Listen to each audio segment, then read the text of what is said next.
Hi friends, നമുക്ക് വചനം വായിച്ചു നോക്കിയാലോ? ചെയ്യേണ്ട നന്മ ഏതാണെന്ന് അറിഞ്ഞിട്ടും അത് ചെയ്യാതിരിക്കുന്നവൻ പാപം ചെയ്യുന്നു. നമുക്ക് നോക്കാം. പാലസ്തീനായുടെ തെരുവീതികളിലൂടെ നന്മ ചെയ്ത് കടന്നുപോയ നസ്രത്തുകാരനായ ഈശോയുടെ കാൽപാദങ്ങളെ പിൻചെല്ലുവാൻ പുതുവർഷം നമ്മെ ആഹ്വാനം ചെയ്യുന്നു.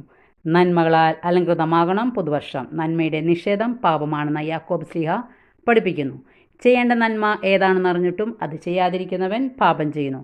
മനുഷ്യ മനസ്സുകളിൽ മുളപിടിക്കുന്ന സ്വാർത്ഥതയുടെ വേരുകൾ ദൈവസ്നേഹാഭിഷേകത്താൽ മുറിച്ചു കളഞ്ഞാലേ അപരന് നന്മ ചെയ്ത് ഭൂമിയിൽ സ്വർഗം പണിയാനും സമരക്കാരനായി മാറാനും കഴിയൂ. എൻ്റെ ചില സുഖങ്ങളോടും സന്തോഷങ്ങളോടും ഞാൻ നോ പറഞ്ഞാലേ അപരന് സുഖവും സന്തോഷവും പകരാൻ എനിക്ക് സാധിക്കൂ. എന്നിലെ അഹം മരിച്ച് എന്നിൽ അപരൻ ജനിക്കണം. എന്നിലെ ഞാനും നിന്നിലെ നീയും മരിച്ച് നമ്മൾ ജനിക്കണം.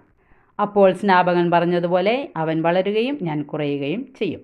ഇഷ്ടപ്പെട്ടെങ്കിൽ ലൈക്ക് ചെയ്യണേ. Okay, thank you, by.